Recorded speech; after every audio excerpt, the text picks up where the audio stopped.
Yeah, the next movie is Dylan's pick of the week, The Day After Tomorrow. Oh boy. Alright. So, Day After Tomorrow is about some guy who was talking about how we have this big old current in the Atlantic Ocean. It distributes warm water and keeps our climate warm and hospitable. And, if too much of the polar caps falls off and melts in the ocean, it goes all cold and it'll cause, bad things to happen. And they're like, maybe it'll happen in the next 50 to 100 years. But, surprise, it's happening right now. It's causing tornadoes where tornadoes shouldn't be, earthquakes, hail the size of, grapefruits or whatever. It's just causing overall end-of-the-world havoc everywhere. So, everybody is just about surviving. Everybody gets indoors. We go to our main characters. They're at some, kind of smart kid, some kind of competition or whatever. They're surviving in a library. They're burning books to stay alive. And the dad's only goal is to make it to his kid because he made a promise to make it to his kid before everybody freezes. And then, everybody survives, everybody gets rescued, everybody's moving to Mexico or something. And then all of a sudden the Earth refreshes itself, and then it starts returning back to normal. And that's the end of the movie. I don't think it does ever return back to normal. I'm pretty sure they're just it's frozen now. It doesn't turn back to normal in the span of the movie, but it does start reverting back to normal, and that was the implication at the end of the movie. Is it? I thought the implication was that the world's just fucked from the north end and the south end. Yeah. No, it's renewing itself. It's how they explained it. I don't think that's true. It is. I remember at the start of the movie they said that this is like a grand reset kind of situation. Is we fucked up the balance of the world technically. Yeah. This is the world basically reacting to that change in a really exaggerated way. And after this happens, it's going to slowly correct itself over time. Is that what you're referring to? Yes. Okay. Now, Dylan, as a resident scientist here, how scientifically accurate would you say this movie is? Everything in this... Not everything. Most of the things that happen in this movie are possible, but the time span in which they occur is not. So you think that, the Earth can, suck up fucking shit from the upper atmosphere to make it colder down here? No, that's why I said most of it. So I think the unrealistic things as far as that goes is the hurricane on land, just because there's no actual scientific name for that. And then the tornadoes in LA, for many reasons. I think there's too many... skyscraper buildings in main line of US LA. Also, the other issue with that is most tornadoes aren't strong enough to rip apart skyscrapers, considering they're made of rebar and concrete. Because literally these tornadoes are just kind of erasing buildings, which isn't super realistic. So what does make sense then? Hail, tidal waters. Well, you guys got to keep in mind though too. This is a sci-fi end of the world viewers dream movie where all of this everything in this movie is exaggerated. The timeline, the events. So you're saying this is a movie for you, Dylan? This yes. is your dream movie. I do like this movie a lot. This is a pretty good movie.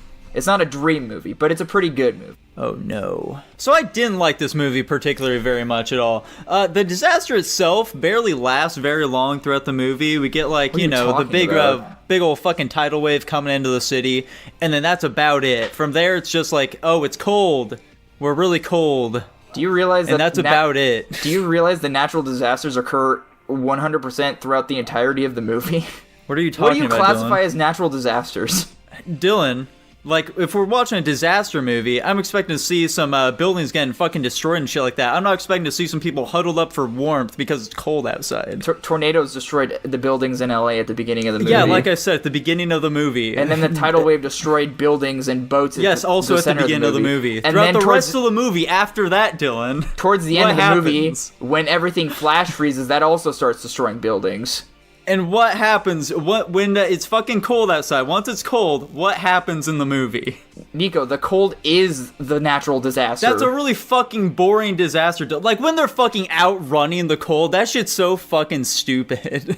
Whatever, man. It doesn't have to be realistic. We've already established at this point that it's not realistic, Tanner. I don't know why you're giving me that look. I just feel like you've defended this movie and the last one with Moonfall with I'm just so into the science, but now you're saying that something that that sentence you just said is directly in opposition to that sentiment. I mean, I don't have to think it's realistic to like the movie. No, but what I'm saying is you've made two statements defending the movies but they're in conflict with each other. What did I say about Moonfall? that's conflicting with what I just said. You're like, I'm into the science of it, and then we point out, but like it doesn't follow science very well. And I mean, then now if I wanted to get defending this one by creative, saying it's not realistic. if I wanted to get creative with the science, I could see how it works. Like the logic they explained in the movie as to how it's happening, I can understand how that works because thermodynamics and convection. But yes, thermodynamics and convection. yes, thermodynamics and convection. That's how that works. That's why everything that was in the center of the eye got flash frozen. Because all of the hot air escapes, so when all the hot air escapes out the sides, it sucks in air, and since it's such a large eye and it covers such a large amount, it's pulling extremely cold air from extremely high up in the atmosphere. Dylan, at the very beginning of this, I asked you if that's possible, and you said no. I just got done saying I realize it's not realistic, but if I wanted to use my imagination, I could see how that works. That's not science then, that's just you making shit up. It's sci-fi, we covered that. It's science fiction. Okay. I guess you take a much more literal interpretation of the term science fiction than I do. Why would you take it less literal than science fiction? Fiction is in the name. Well, no, you see, I think what most people intend is that science fiction means fictional stories that are heavily science-based, whereas you're interpreting it as a scientific process that is fictional. Yes, the science in the movie is based on the fiction that is also in the movie. It doesn't have to be based on our perception of what actual science is. It can Yeah, I don't think that's what movie. most people mean by that term, but whatever. Well, that's unfortunate. So beyond the shitty disasters that only take up a very small portion of the film... They take up more time than Moonfall. No, what are they you don't, talking Kid. about? This is something yes, that you do. were talking There's about. So they much absolutely more do not. in this The movie disasters than in this Moonfall. movie take It up takes barely way any more time whatsoever. In Moonfall, they're much more stretched out throughout the entire fucking movie, okay? And on top of that, we still got a bunch of funny little moments that happen in between all that shit. Whereas with this movie, these are the most fucking bland, cookie-cutter characters we've had in any film so far. There is nothing to any of them. It's just, gosh, I hope I survive and maybe see my dad again, and then I'm a girl, and I got hurt. And they also have the fucking super blatant, like, oh, this guy is the weak but smart nerd, and this guy is a Chad, and he's gonna take his girl. Oh, and now he gets to impress the girl and show off and show that he's the better man. Oh, and we also have a black friend, by the way. He's also here. I think you guys are focusing too much on the characters. What do you mean? They would take up most Dylan, of the we're movie. reviewing the movie. Guapish at the movies is us reviewing movies. Yes, we're going to talk about the things in the movie. That's not what I'm referring to in this point. Is like, yes, the characters are there, but I'm more like on a first time view of this. I'm more concerned of if they're going to survive, not who they are as characters. Why do we care if they survive if we don't care about them as characters? Because it's a natural disaster movie. You want people to survive in a natural disaster movie. But we have no investment to these characters. Yeah. If you like somebody as a character and you're attached to this character, you're gonna want them to survive. We had no attachment to these characters, hence we have no reason to want them. I mean, I'm not attached to any of these characters either. I'm not particularly fond of any of them, but I still want them all to survive. That's just a difference in people then. I don't give a shit about a fucking character unless they make me give a shit about a character. So anything could happen to a character that I don't give a shit about and I won't fucking care. Something really benign could happen to a character I like a lot, like they could get a fucking paper cut and be like, oh my god, no, my little baby heart can't handle this because I love this character, right? It really is a big thing for me. Huh. So like, Dylan, if you don't care about the characters at all, what is it that's making you attached to this film? Because there's really basically nothing happening throughout the entirety of it. Once they like get into the library, it's like they're trying to figure out like how to be warm. Like, oh, let's burn these books, and then a lady pipes up and is like, hang on, don't burn the books. Like, fuck you, old lady, we're gonna burn the books anyway. And then nothing happens for a while until they get chased by shitty CGI wolves. Yeah, the wolves were pretty rough. No pun intended. And then that's it. They burn a fire that allows them to not be cold. That's it. I think as I can't supplement this argument because we've reached an impasse with the fact that you're not acknowledging that the ice age that is currently happening is the natural disaster. He doesn't like how passive of a disaster it is. It's not passive though. I mean, I want it to be more disastrous. It's a slower process than getting sucked up in a tornado and jettisoned at 227 miles per hour. But like, I don't know how to pass that. We can't have the argument if we can't get past the fact that an ice age is a natural disaster. So like, there's no point in having it. I mean, sure, Dylan, the Ice Age is a natural disaster, but it's not really generating much, like, actual conflict for them at all, outside of we're cold now, so we need to burn things to stay warm. Listen, we don't have to have the same opinion. We're here to have opinions on the movie. They don't have to be the same. We shouldn't be here trying to convince each other unless we really think we can convince each other. I disagree. I mean, I wouldn't even say we're convincing each other. I think we're just discussing the fucking movie, which is the whole point. I feel like we keep revisiting the same points, which is why I'm making this statement. Fine. I thought this movie was okay. That's fine. I thought it was better than Moonfall. I disagree. This movie is absolutely worse than Moonfall is. There's nothing funny to even take away from this movie, Tanner. Why are you looking for comedy in a natural disaster film? Because Moonfall was fucking hilarious, that's why. Was it? Yes.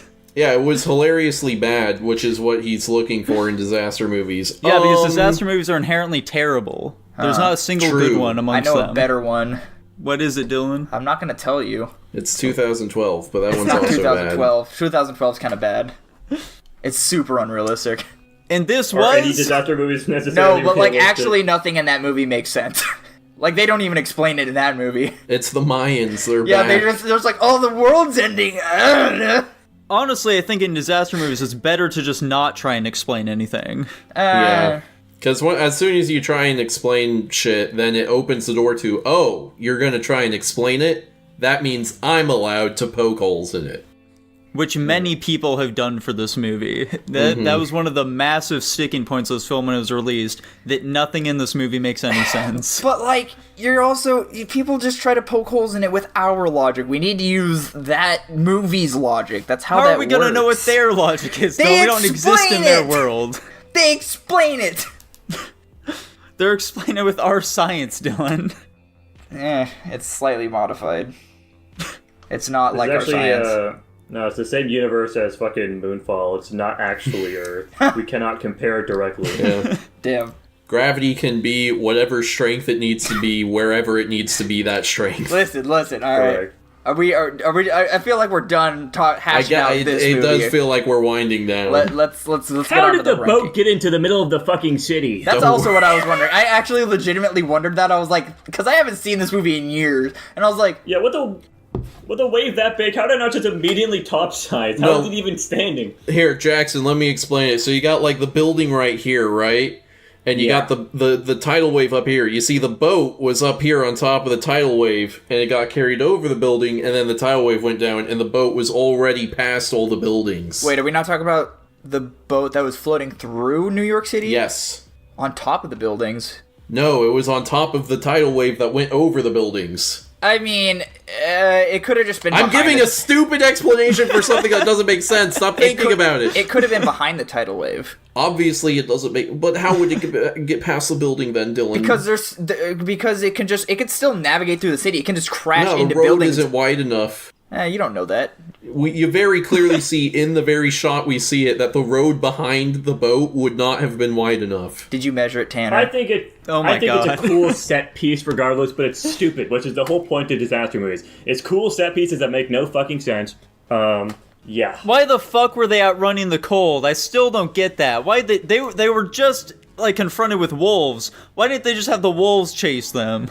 Because the wolves are really bad looking, and the director was like, we cannot have these wolves be in more of the fucking movie. Nico, do you know what the wind speed was when they were getting chased by the cold? Dylan, that doesn't fucking matter. Do you know the wind speed? Then why does them outrunning it matter?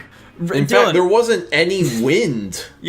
In that scene. Exactly. So why does it matter, Nico?